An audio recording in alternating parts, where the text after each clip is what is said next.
O conceito de banalidade do mal que foi dado por Hannah Arendt se resume da seguinte forma: um ser humano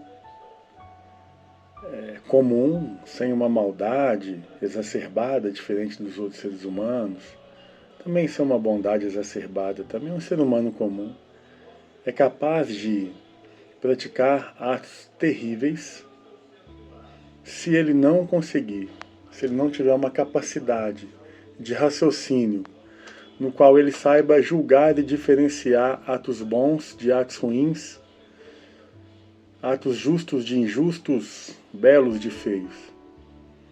Qualquer ser humano que, não sabendo diferenciar essas coisas e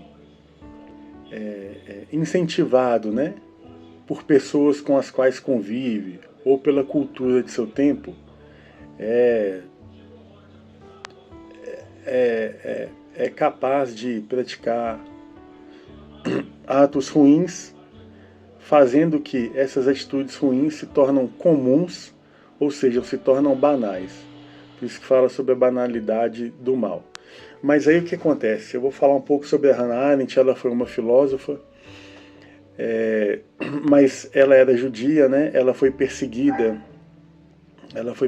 pelo regime nazista, preso, né, pela Gestapo. Só que ela conseguiu fugir e conseguiu refúgio nos Estados Unidos, onde viveu muito tempo. Após o fim do regime nazista, né, a polícia secreta israelense conseguiu prender, lá na Argentina, o tenente-coronel Adolf Eichmann. E a Hannah Arendt, ela foi chamada, né, para fazer essa cobertura como jornalista do julgamento do Eichmann. Então ela viaja a Jerusalém e ela assiste ao julgamento. Ela se depara com o tenente-coronel e fica surpresa por uma coisa. Tudo que ele era acusado, ele simplesmente dizia: estava apenas cumprindo ordens, ou estava seguindo as leis do meu país. A gente percebe que isso é algo muito que acontece muito hoje em dia, né? Nós vemos autoridades fazendo coisas ruins, tomando atitudes injustas e depois tentando se eximir dizendo: apenas estava seguindo ordens, como se isso isentasse, né, a parcela de culpa e de responsabilidade que elas têm sobre o ato. A Bíblia fala que a quem muito é dado, muito é cobrado, não é? Então, isso não isenta a pessoa apenas falar: um superior me mandou, alguém me mandou fazer isso, ou as leis do meu país prescrevem, né, que eu tomasse tal atitude, por isso eu tomei. Então ela fala o seguinte, que uma faculdade que o ser humano tem, de todas é a mais importante, é a capacidade do raciocínio, né?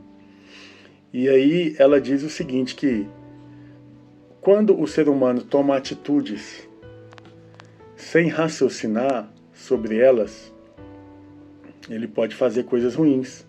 É o caso do tenente-coronel Eichmann. Ele não sentia culpado, ele não sentia remorso, porque ele era um cara que provavelmente não raciocinava. Qual que era a função do tenente-coronel Eichmann? Era colocar os judeus, organizar eles e colocar eles nos trens. Os trens levariam os judeus para os campos de concentração, onde seriam mortos, né, que é a solução final do povo judeu, né, que foi assim o nome dado por Hitler na época. Então ele diz: não, a minha função era somente colocar os judeus nos trens.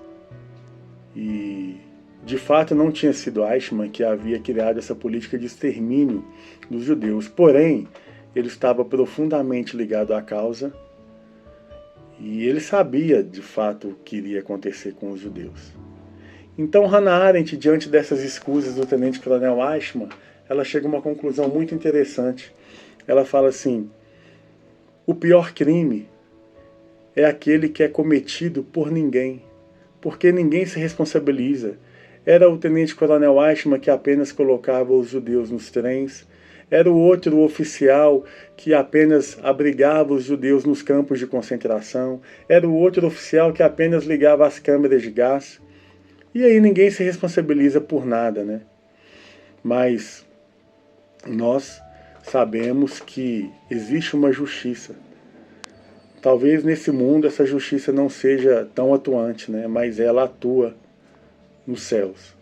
Ela atua no mundo das ideias, como diz Platão. Para nós cristãos, ela atua nos céus.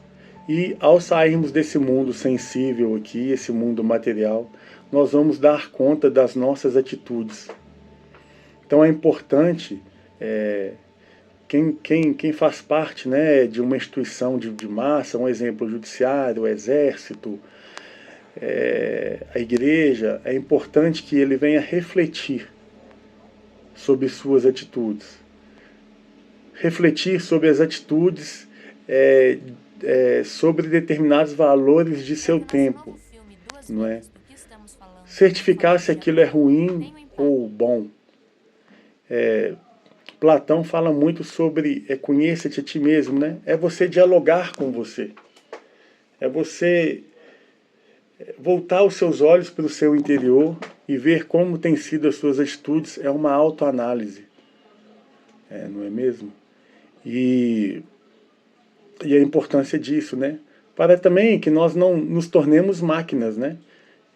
Que faz tudo conforme o comando que lhe foi dado. Eu lembro de uma frase do Senhor Jesus que fala assim: bem-aventurados os que têm fome e sede de justiça, porque serão fartos. Talvez não neste mundo, provavelmente não, mas no mundo vindouro a justiça atua com J maiúsculo, né? E vai fazer toda a diferença nas nossas vidas. É isso aí, pessoal. Um abraço, valeu.